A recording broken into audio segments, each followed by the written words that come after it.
ಎಲ್ಲರೂ ನಮಸ್ಕಾರ. ಇವತ್ತಿನ ಒಂದು ವಿಡಿಯೋದಲ್ಲಿ 8ರ ಅಧಿಪತಿಯ ರಹಸ್ಯ, ಅಷ್ಟಮಾಧಿಪತಿಯ ರಹಸ್ಯವನ್ನು ತಿಳ್ಕೊಳ್ಳೋಣ. ಅಥವಾ 8ನೇ ಮನೆ ಅಧಿಪತಿ ವಿವಿಧ ಮನೆಗಳಲ್ಲಿದ್ದಾಗ ಕೊಡುವಂಥ ಫಲಗಳ ಬಗ್ಗೆ ತಿಳ್ಕೊಳ್ಳೋಣ. ನಾನು ಇದ್ರ ಬಗ್ಗೆ ವಿಶೇಷವಾಗಿ ಯಾಕೆ ವಿಡಿಯೋ ಮಾಡ್ತೇನೆ ಅಂತ ಹೇಳಿದ್ರೆ, 8ನೇ ಮನೆ ಅಂತ ಹೇಳಿದ್ರೆ ತುಂಬ ಒಂದು ರಹಸ್ಯವಾದಂಥ ಒಂದು ಸ್ಥಾನ. 8ರ ಅಧಿಪತಿ ನಿಮ್ಮ ಲಗ್ನದಿಂದ 8ನೇ ಮನೆ ನೋಡಬೇಕು. ಉದಾಹರಣೆಗೆ ಇದು ಲಗ್ನ ಅಂತ ತಿಳ್ಕೊಳ್ಳಿ. ಇದು ಯಾವುದು? ಧನು ಲಗ್ನ ಆಗುತ್ತೆ. ಇದು 1ನೇ ಮನೆ. ಇಲ್ಲಿಂದ 8ನೇ ಮನೆ 1 2 3 4 5 6 7 8. ಈ ಅಷ್ಟಮಾಧಿಪತಿ ಯಾರಂತ ಟಿಕ್ ಮಾಡಬೇಕು ನೀವು.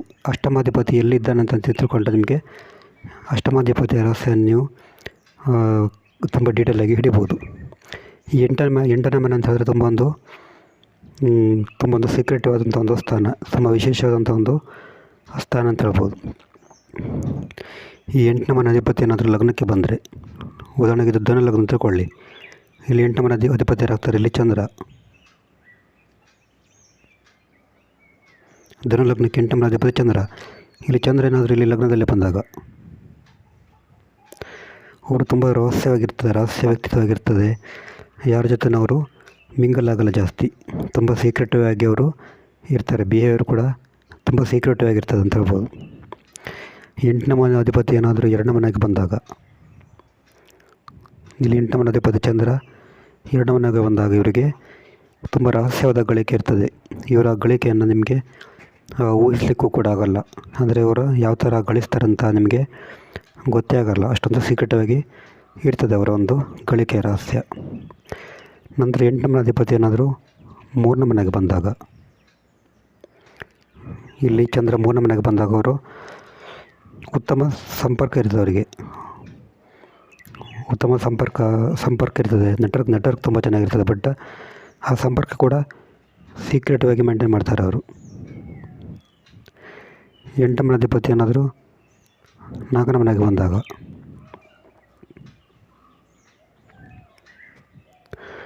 ಮನೆಯಲ್ಲಿ ಹಠಾತ್ ಸಮಸ್ಯೆ ಆಗ್ಬೋದು.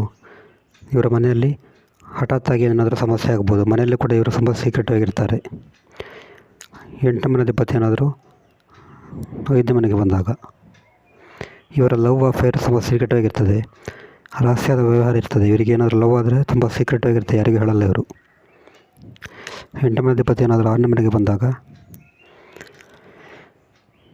ಶತ್ರು ಮೂಲಕ ಲಾಭ ಆಗ್ತದೆ. ಇದೊಂದು ವಿಶೇಷವಾಗಿ ನೋಡ್ಬೋದು ನೀವು.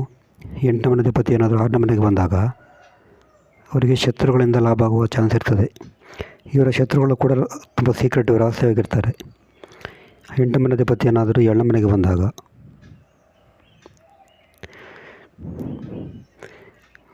ವಿವಾಹ ಬಾಧಿತ, ಅಂದರೆ ವೈವಾಹಿಕ ಜೀವನದಲ್ಲಿ ಇವರಿಗೆ ಒಂದು ಸಮಸ್ಯೆ ಆಗ್ಬೋದು. 8ನೇ ಮನೆ ಅಧಿಪತಿ ಏನಾದರೂ 7ನೇ ಮನೆಗೆ ಬಂದಾಗ, ಮತ್ತು 8ನೇ ಮನೆ ಅಧಿಪತಿ ಏನಾದರೂ 8ನೇ ಮನೆಯಲ್ಲಿದ್ದರೆ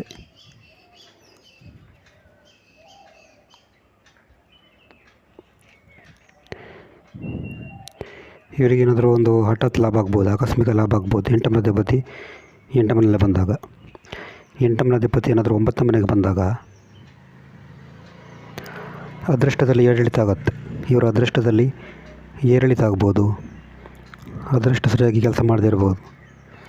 8ನೇ ಮನೆ ಅಧಿಪತಿ ಏನಾದರೂ 10ನೇ ಮನೆಗೆ ಬಂದಾಗ ಕೆಲಸದಲ್ಲಿ ಕೂಡ ಏರಿಳಿತ ಆಗುತ್ತೆ. ಕೆಲಸದಲ್ಲಿ ಕೂಡ ಸ್ಥಿರತೆ ಇರದೇ ಇರ್ಬೋದು. 8ನೇ ಮನೆ ಅಧಿಪತಿ ಏನಾದರೂ 11ನೇ ಮನೆಗೆ ಬಂದಾಗ ಸಂಪರ್ಕ ಮೂಲಕ ಲಾಭ ಇರ್ತದೆ ಇವರಿಗೆ. ಸಂಪರ್ಕದ ಮೂಲಕ ಲಾಭ, ಸ್ನೇಹಿತರಿಂದ ಲಾಭ ಆಗ್ಬೋದು. 8ನೇ ಮನೆ ಅಧಿಪತಿ 12ನೇ ಮನೆಗೆ ಬಂದಾಗ ಸಮಾಜದಲ್ಲಿ ಬೆರೆಯಲ್ಲೇ ಇವರು, ಸಮಾಜದಿಂದ ಪ್ರತ್ಯೇಕತೆ ಹೊಂದಬಹುದು. ಇದು 8ನೇ ಮನೆ ಅಧಿಪತಿ ವಿವಿಧ ಮನೆಗಳಲ್ಲಿ ಕೊಡುವಂಥ ಒಂದು ಫಲಗಳು. ನಿಮಗೇನಾದರೂ ಜಾತಕ ವಿಶ್ಲೇಷಣೆ ಮಾಡಬೇಕಂದ ಒಂದು ದೂರವಾಣಿ ಸಂಖ್ಯೆ 70 906 37 934 ಈ ನಂಬರಿಗೆ ಕರೆ ಮಾಡಿದರೆ ಅಥವಾ ವಾಟ್ಸಪ್ ಮಾಡಿದರೆ ನಿಮಗೆ ನಾವು ರಿಪ್ಲೈ ಮಾಡ್ತೀವಿ. ನೆಕ್ಸ್ಟ್ ವಿಡಿಯೋದಲ್ಲಿ ಬೇರೆ ತಿಳಿಸಿಕೊಳ್ಳೋಣ. ನಮಸ್ಕಾರ.